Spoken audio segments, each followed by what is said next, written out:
Boa tarde, meus amigos queridos. Vamos aproveitar esta tarde para que possamos aprender mais um pouquinho sobre os ensinamentos que Jesus nos deixou e que Kardec codificou para que possamos entender com profundidade. Pai nosso que estás no céu, santificado seja o vosso nome. Venha a nós o vosso reino. Seja feita a vossa vontade, assim na terra como no céu. O pão nosso de cada dia dai-nos hoje e sempre. Perdoa as nossas dívidas, assim como nós também devemos perdoar aos devedores. Não deixes que caiamos em tentações e livra-nos, Pai, de todo mal. Que assim seja com a graça de Deus. Hoje, meus amigos queridos, nós vamos estudar sobre o Evangelho e vamos dar continuidade ao item Notas Históricas, que é aquilo que precisamos saber e entender para que possamos entender o Evangelho, que virá aí a partir do capítulo 1, que está quase chegando. E nessas notas históricas, na última palestra, ficou faltando falarmos sobre os essênios e os terapeutas. Então, antes de iniciarmos os precursores da doutrina cristã e do espiritismo, eu vou ler esses dois itens e depois damos início ao item 4, porque eles são de grande importância para que entendamos o Evangelho. Não podemos pular partes, que senão lá na frente nós vamos ficar pensando quem eram eles. Então vamos ver. Essênios ou Esseus, seita judaica, judia, fundada por volta do ano 150 a.C., no tempo dos Macabeus, e cujos membros habitavam uma espécie de mosteiro, formando uma associação moral e religiosa. Distinguiam-se pelos costumes suaves e virtudes rigorosas. Ensinavam o amor a Deus e ao próximo, a imortalidade da alma e acreditavam na ressurreição. Não se casavam, condenavam a escravidão e a guerra, tinham bens em comum e se dedicavam à agricultura. Ao contrário dos saduceus sensuais que negavam a imortalidade e dos fariseus enrijecidos com as práticas exteriores, e para os quais a virtude era apenas aparência, não tiravam nenhum partido das disputas que dividiam essas duas seitas. Seu tipo de vida se parecia com o dos primeiros cristãos, e os princípios morais que professavam fizeram algumas pessoas pensar que Jesus tivesse feito parte dessa seita antes de começar sua missão pública. O que se tem certeza é de que Jesus pôde tê-la conhecida, mas não há nada que prove que ele a tenha adotado, e tudo o que se escreveu sobre este assunto não tem comprovação. Olhem, meus amigos, aqui, nesse povo essênios ou esseus, nós já podemos ver a preocupação com a moral, a religiosidade. Já se acreditava ali naquele amor de Deus, na imortalidade da alma e na ressurreição, que se diz assim nesse momento. Então, ele já era um povo mais esclarecido, que continha na sua essência esse ensinamento que depois Jesus veio e o pregou, né? E numa pesquisa que eu fui fazer, disse que era um povo vegano, existiu mais ou menos 150 anos antes de Jesus, eram vegetarianos, que aplicavam passes, que usavam ali das ervas medicinais, né? Eram grandes espíritos, na verdade, grandes espíritos que vieram preparar a terra para a vinda de Jesus. É assim que eu consigo entender quando eu estudo sobre os essênios. Vieram anteriormente para dar ali uma sustentação para quando Jesus chegasse. Ainda temos aqui nas notas históricas os terapeutas, do grego terapeutai, derivado do verbo terapeuri, servir, cuidar, ou seja, servidor de Deus ou curador. Seguidores judeus contemporâneos do Cristo, estabelecidos principalmente em Alexandria, no Egito, tinham uma grande afinidade com os essênios, dos quais professavam os princípios. Assim como estes últimos, dedicavam-se à prática de todas as virtudes. Sua alimentação era simples, moderada, não se casavam, dedicavam-se à contemplação e à vida solitária e formavam uma verdadeira ordem religiosa. Filon, filósofo judeu platônico de Alexandria, foi o primeiro a referir-se aos terapeutas, considerando-os como uma seita judaica. Eusébio, São Jerônimo e outros pais da igreja são os padres da igreja de grande cultura, entre outros Santo Agostinho e São Tomé de Aquino, pensavam que eram cristãos. Sendo judeus ou cristãos, era evidente que, do mesmo modo que os essênios, formavam um traço de união entre o judaísmo e o cristianismo. E olha que lindo, né? Terapeutas, servir, cuidar, eram os servidores de Deus, ou os cuidadores. E seguiam ali também o aprendizado dos essênios, já com grande valor moral. Agora daremos início ao item 4, Sócrates e Platão, precursores da doutrina cristã e do espiritismo. Em relação ao fato de Jesus ter conhecido a seita dos essênios, cometeríamos um erro ao concluir que dela tirou algum ensinamento e que, se tivesse vivido em outro lugar, teria adotado outros princípios. As grandes ideias nunca surgem subitamente. Aquelas que têm por base a verdade sempre possuem precursores que lhes preparam parcialmente o caminho. Mais tarde, quando o tempo é chegado, Deus envia um homem com a missão de resumir, coordenar, completar esses elementos esparsos e de criar um corpo para a doutrina. Desta maneira, não surgindo bruscamente, encontra, quando de sua aparição, espíritos dispostos a aceitá-la. Assim aconteceu com a doutrina cristã, que foi pressentida muitos séculos antes de Jesus e dos essênios, e da qual Sócrates e Platão foram os principais precursores. Bem, então nesse trecho que nós lemos até agora, nós vimos que os essênios e os terapeutas, eles vieram antes para preparar esse caminho.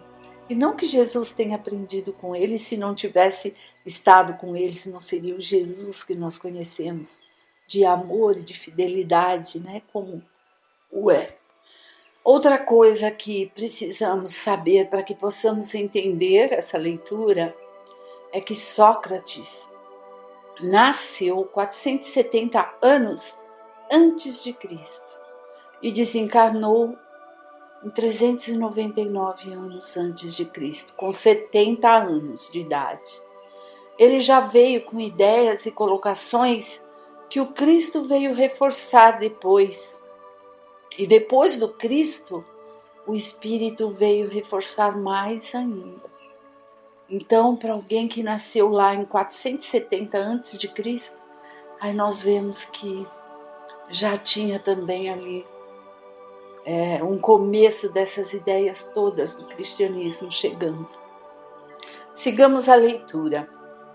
Sócrates, assim como Cristo, não escreveu nada, ou pelo menos não deixou nada escrito, e também, como ele, padeceu a morte dos criminosos, vitimado pelo fanatismo por ter atacado as crenças tradicionais e colocado a verdadeira virtude acima da hipocrisia, desculpem, e da ilusão dos formalismos, ou seja, por ter combatido os preconceitos religiosos.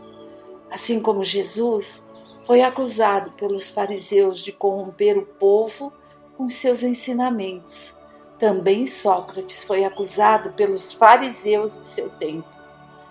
Fariseus entre aspas, já que eles sempre existiram, foi acusado de corromper a juventude, proclamando a crença num Deus único, a imortalidade da alma e da vida futura.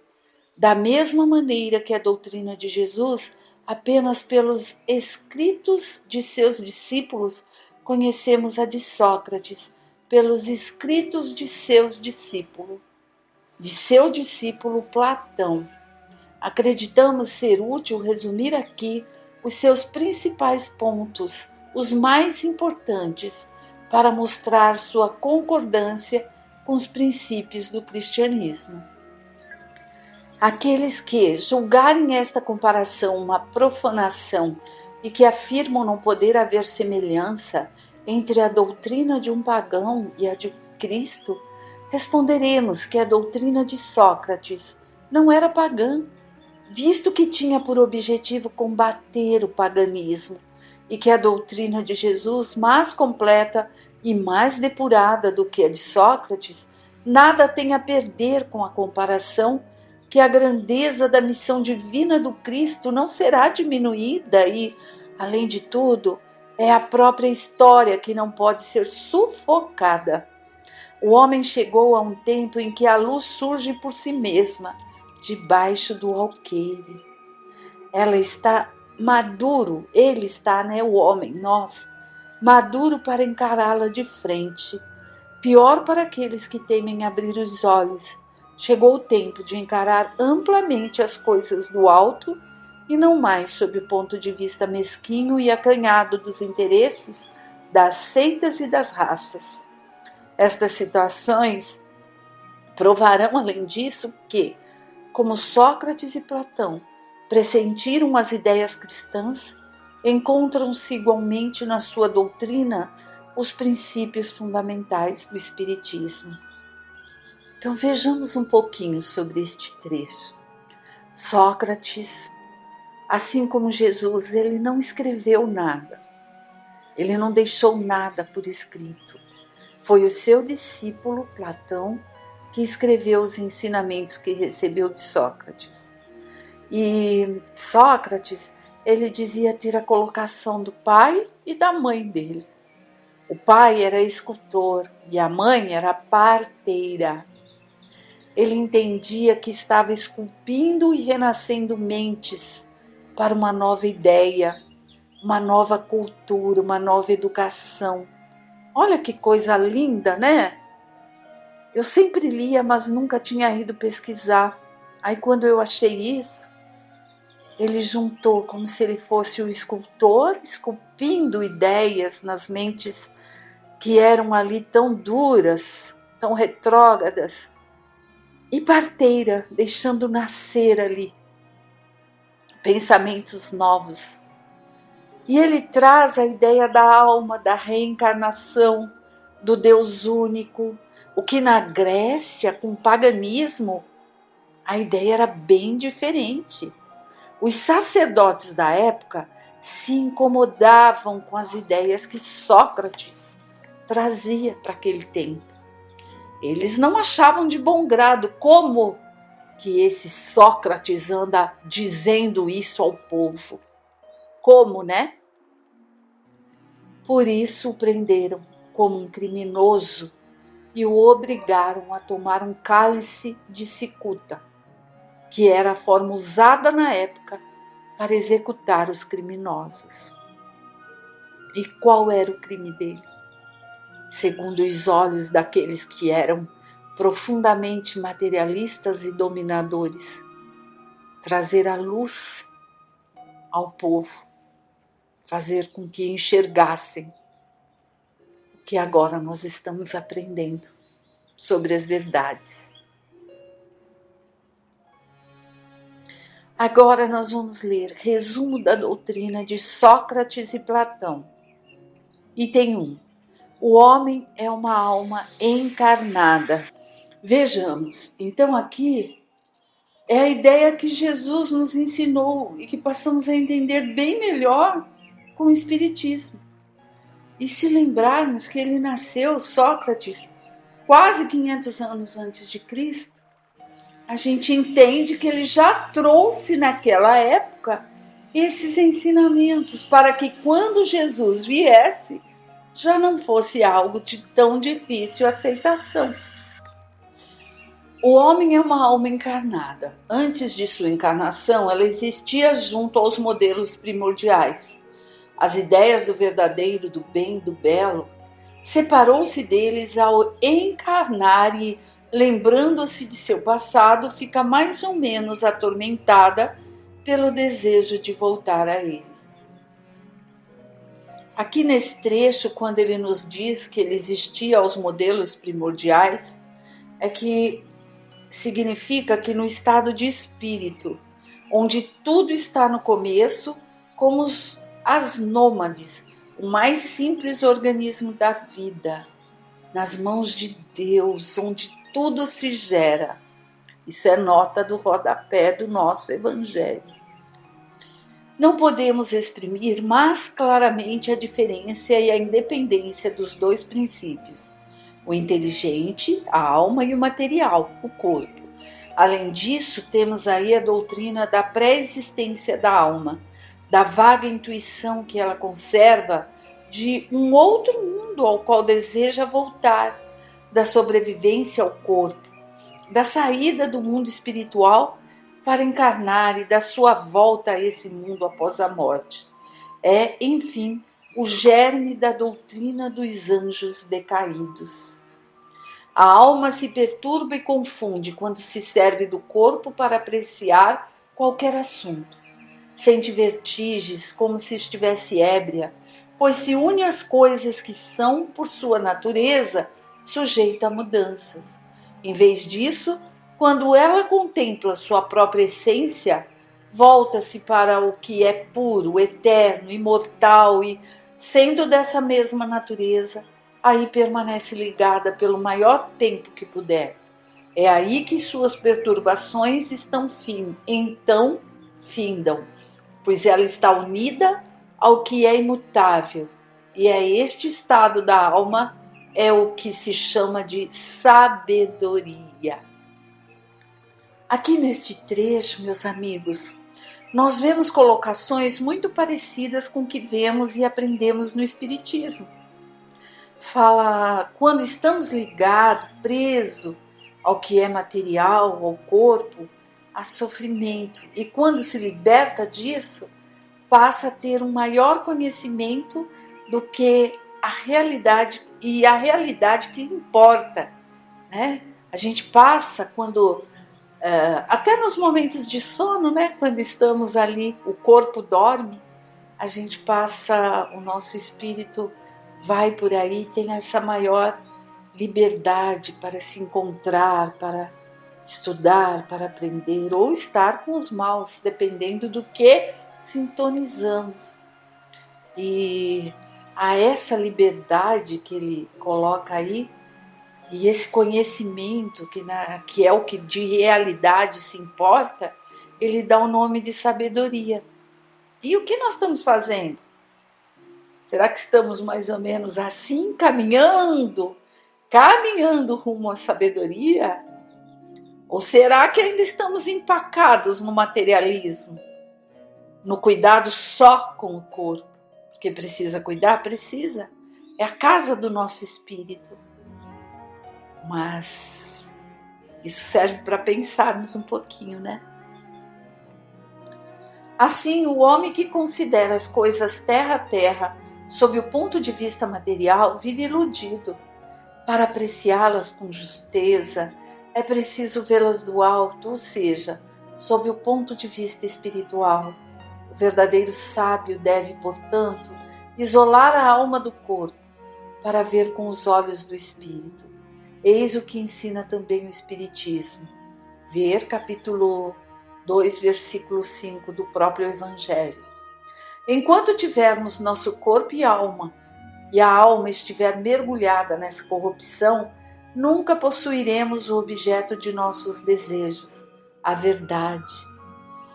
Aqui, gente, Sócrates nos coloca, sobre o encarne, a vida no corpo físico, como algo difícil porque é fácil de se corromper, porque fascina, porque é mais fácil, porque agrada, porque se a gente não tiver o conhecimento que estamos tendo através do Espiritismo, não tiver essa melhora moral da gente, não formos buscar por isso, a gente não faz a mudança interior. E assim sendo, nós vamos permanecendo da forma que somos e não vamos caminhar e não teremos essa verdade que é o que traz o que ele chama de sabedoria, a verdade do conhecimento sobre o espírito e sobre as mudanças interiores que devemos ter para que tenhamos a sabedoria. Continuando. De fato, o corpo nos oferece 1000 obstáculos pela necessidade que temos de cuidar dele. Além disso, nos enche de desejos, vontades, temores, 1000 quimeras e 1000 tolices, de maneira que, com ele, é impossível ser sábio em algum momento. Mas, se não for possível conhecer com pureza coisa alguma, enquanto a alma estiver unida ao corpo, conclui-se de duas coisas uma: ou que nunca se conhecerá a verdade, ou que só a conheceremos após a morte. Livres da loucura do corpo, conversaremos então, é de se esperar, com os homens igualmente livres, e conheceremos por nós mesmos a essência das coisas. Eis porque os verdadeiros filósofos se preparam para morrer, e a morte não lhes parece de nenhum modo temível. Aí pede para consultar o céu e o inferno, na parte 1. E também o capítulo 2, a segunda parte. Temos aqui o princípio das aptidões, dos dons da alma, obscurecidos pela sensação do corpo físico e da expansão dessas faculdades após a morte. Mas trata-se apenas de almas evoluídas, depuradas. Não acontece o mesmo com as almas impuras. Pensemos então, gente, olha a colocação que ele nos traz, tão à frente à época em que viveu. Por isso foi perseguido, por isso foi obrigado a tomar veneno.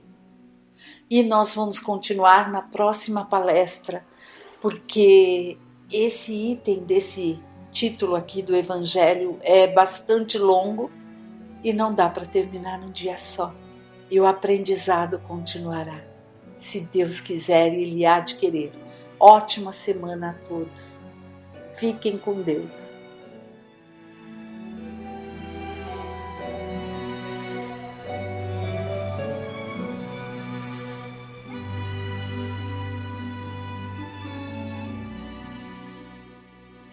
Boa tarde a todos, queridos amigos. Vamos a mais um estudo do Livro dos Espíritos, codificado por Allan Kardec. Estamos no livro 2, capítulo 6, Vida Espírita, item 8, Lembrança da existência corpórea. Pergunta 304. O espírito se lembra da sua existência corpórea? Sim, tendo vivido muitas vezes como homem, recorda-se do que foi, e te asseguro que por vezes ri-se de piedade de si mesmo. Nota de Allan Kardec. Como o homem que, atingindo a idade da razão, ri das suas loucuras da juventude ou das puerilidades da sua infância. Pergunta 305. A lembrança da existência corpórea se apresenta ao espírito de maneira completa e inopinada após a morte? Não, mas pouco a pouco, como alguma coisa que sai do nevoeiro e à medida que nela vai fixando a sua atenção. Pergunta 306. O espírito se lembra detalhadamente de todos os acontecimentos de sua vida, abrangendo o conjunto num golpe de vista retrospectivo? Lembra-se das coisas na razão das consequências que acarretam para sua situação de espírito, mas compreende que há circunstâncias às quais ele não atribui nenhuma importância e que nem mesmo procura recordar. 306A. Poderia lembrá-las se o quisesse? Pode lembrar-se dos detalhes e dos incidentes mais minuciosos, sejam de acontecimentos, sejam mesmo de seus pensamentos. Mas, quando isso não tem utilidade, ele não o faz. 306b. Entrevê a finalidade da vida terrestre com relação à vida futura? Seguramente que a vê e compreende muito melhor do que quando vivia no corpo. Compreende a necessidade de purificação para chegar ao infinito e sabe que a cada existência se livra de algumas impurezas. 307. De que maneira a vida passada se desenrola na memória do espírito? Por um esforço da sua imaginação ou como um quadro que ele tenha ante os olhos? De uma e outra forma, todos os atos que tenham interesse para sua lembrança são para ele como se estivessem presentes. Os outros ficam mais ou menos no fundo da memória ou completamente esquecidos.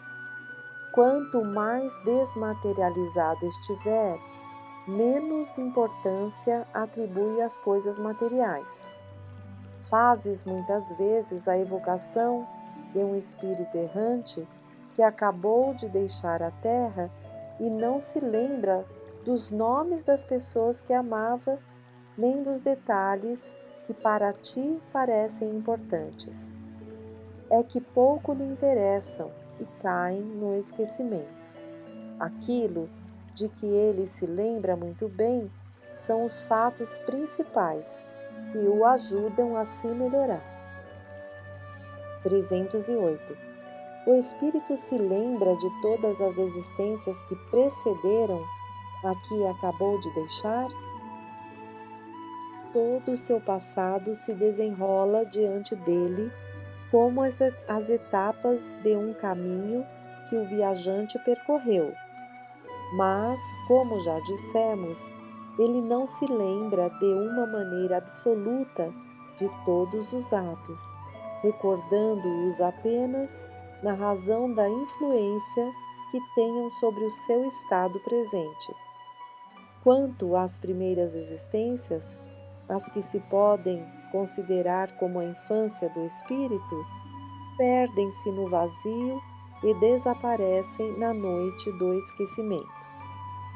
309. Como o espírito considera o corpo que acabou de deixar? Como uma veste imprópria, que o incomodava e da qual se sente feliz por se ter desembaraçado.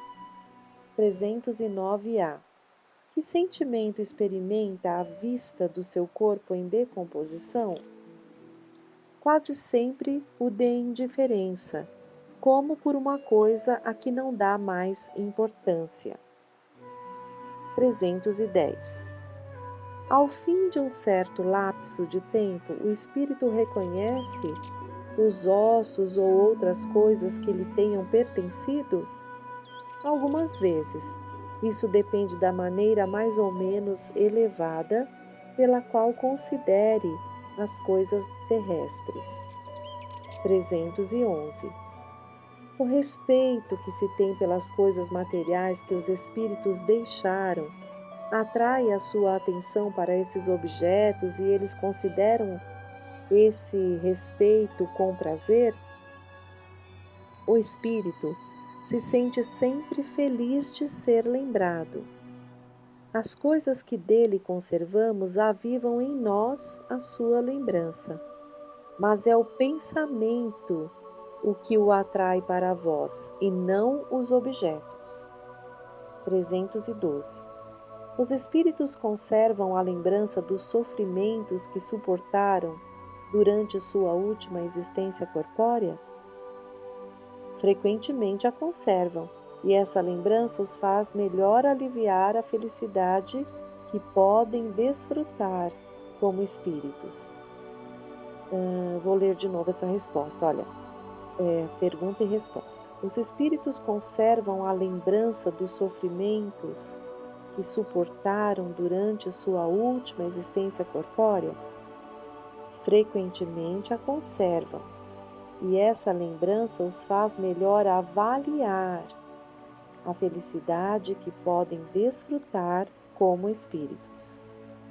313.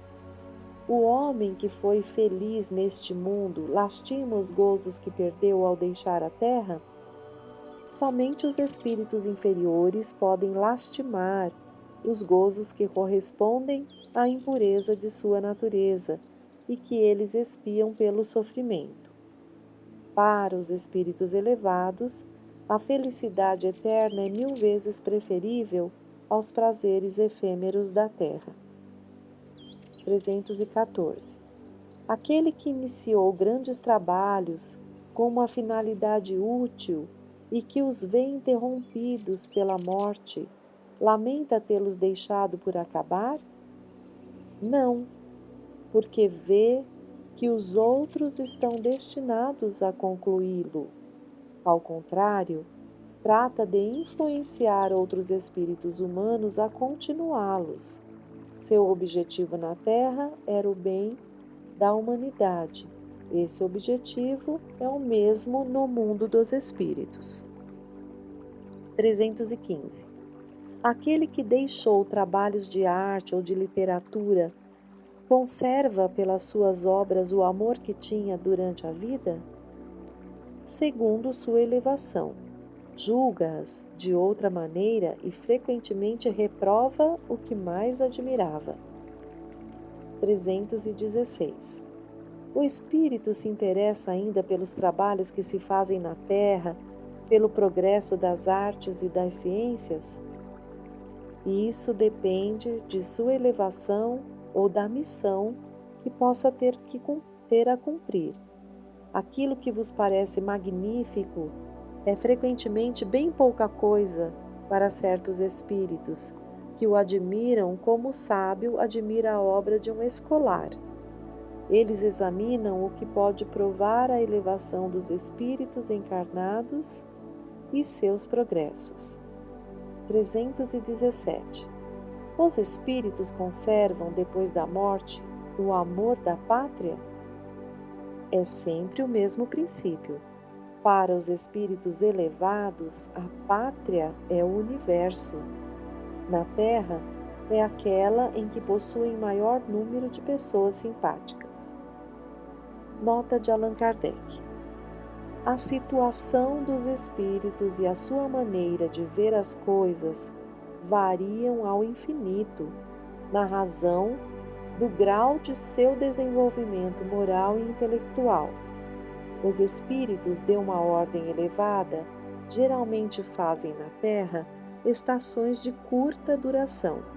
Tudo quanto aqui se faz é tão mesquinho em comparação com as grandezas do infinito. As coisas a que os homens atribuem a maior importância são tão pueris aos seus olhos que eles encontram poucos atrativos neste mundo, a menos que tenham sido chamados a fim de concorrer para o progresso da humanidade. Os espíritos de uma ordem intermediária passam mais frequentemente por aqui, embora considerem as coisas de maneira mais elevada do que durante a encarnação. Os espíritos vulgares da população ambiente, os espíritos vulgares são de alguma forma os que aqui permanecem, constituindo a massa da população ambiente do mundo invisível. Conservam com pouca diferença as mesmas ideias, os mesmos gostos e as mesmas tendências que tinham no seu envoltório corporal. Intrometem-se nas nossas reuniões, nos nossos negócios, nas nossas diversões, tomando parte mais ou menos ativa segundo o seu caráter. Não podendo satisfazer as suas paixões, gozam com os que a elas se entregam e as excitam nessas pessoas. Encontramos entre eles alguns mais sérios que vêm e observam para se instruir e aperfeiçoar. 318. As ideias dos espíritos se modificam na vida de espírito? Muito.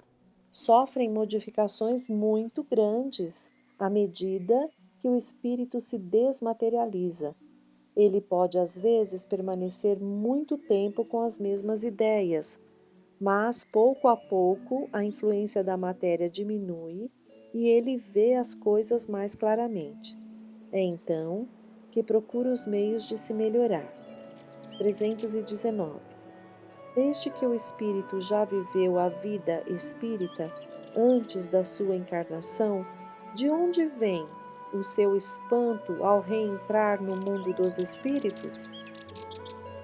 Esse é apenas o efeito do primeiro momento e da perturbação que se segue ao despertar. Mais tarde, ele reconhece perfeitamente o seu estado à medida que lhe volta a lembrança do passado e que se desfaz a impressão da vida terrestre. E aqui finalizamos esse item, lembrança da existência corpórea, mas vamos pensar um pouquinho mais a respeito disso.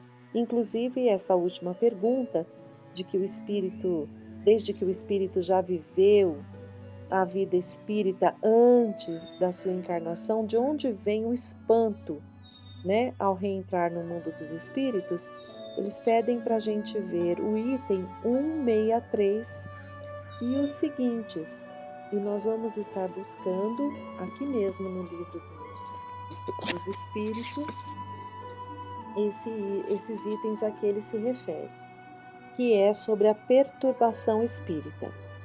163, vamos ver. Deixando o corpo, a alma tem imediata consciência de si mesma? Consciência imediata não é o termo. Ela fica perturbada por algum tempo. 164. Todos os espíritos experimentam no mesmo grau e pelo mesmo tempo a perturbação que se segue à separação da alma e do corpo? Não, pois isso depende da sua elevação. Aquele que já está depurado se reconhece quase imediatamente porque se desprendeu da matéria durante a vida corpórea, enquanto o homem carnal, cuja consciência não é pura, conserva por muito tempo mais a impressão da matéria. 165. O conhecimento do Espiritismo exerce alguma influência sobre a duração maior ou menor da perturbação? Uma grande influência, pois o espírito compreende antecipadamente a sua situação. Mas a prática do bem e a pureza de consciência são o que exerce maior influência. Então, Kardec até realiza uma nota aqui no finalzinho, ele diz o seguinte: no momento da morte, tudo a princípio é confuso. A alma necessita de algum tempo para se reconhecer. Sente-se como que atordoada, no mesmo estado de um homem que saísse de um sono profundo e procurasse compreender a sua situação.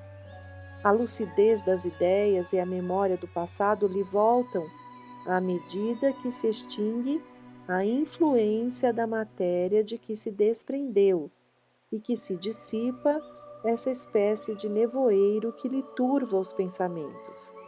Então, a duração da perturbação de após-morte é muito variável.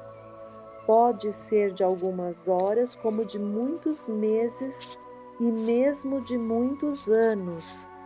Aqueles em que é menos longa são os que se identificaram durante a vida com o seu estado futuro, porque então compreendem imediatamente a sua posição.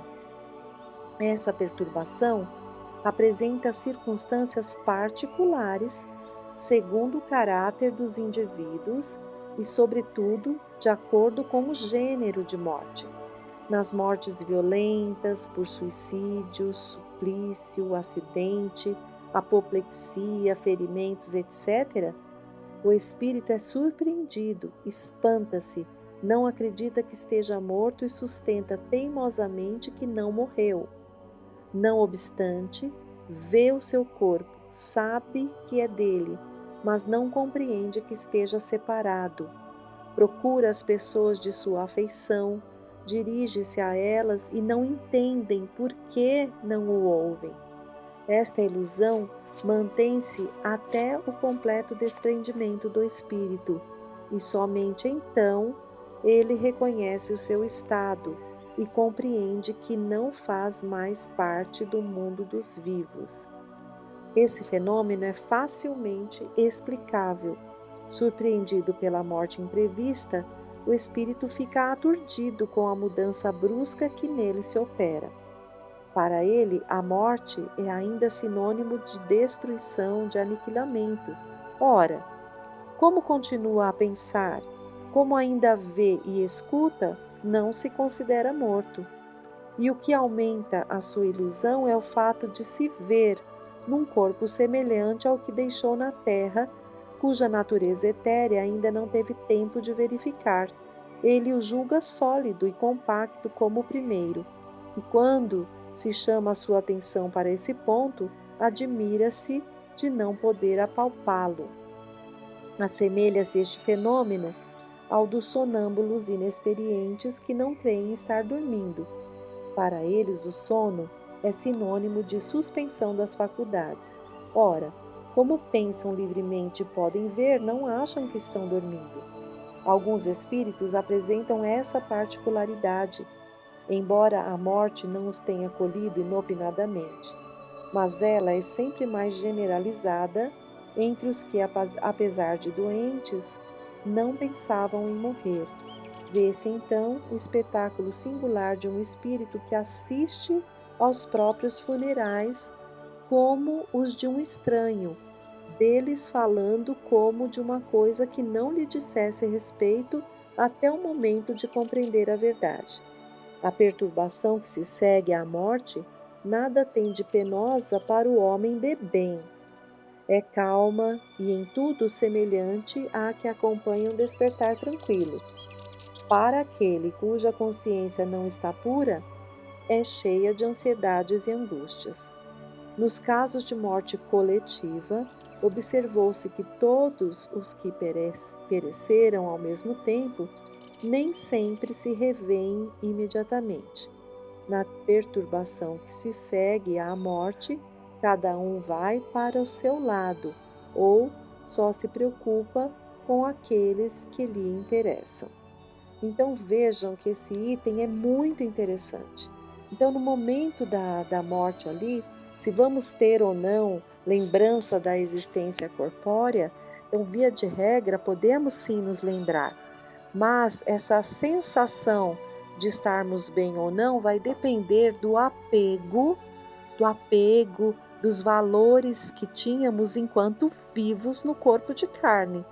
Então, se eu sou uma pessoa que valorizo muito as questões materiais, as sensações, os desejos e essas questões relacionadas ao corpo, então eu vou sofrer mais ao me desprender desse corpo físico.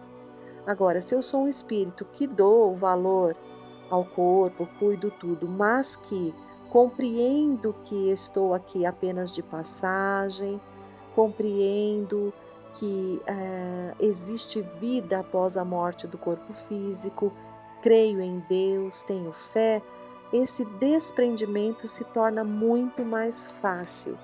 Então, um bom desprendimento vai depender de uma boa vida, de uma vida onde eu fui uma pessoa de bem. Aqui até Kardec deixa bem claro essa questão, né? Então, todo aquele que trilha o seu caminho de uma forma boa, de uma forma a realizar ou se esforçar a realizar sempre o bem, vai ter um desprendimento muito mais fácil do que aquele que tem ali as suas viciações, que tem ali um apego muito forte às questões materiais. Bem, já finalizamos aqui o estudo de hoje, vamos dar continuidade no próximo encontro. Agradeçamos a Deus Pai por essa oportunidade sempre de aprendizado juntos para que possamos fazer melhor uso da nossa oportunidade de viver no corpo. Valorizar sim, mas sem o apego exagerado.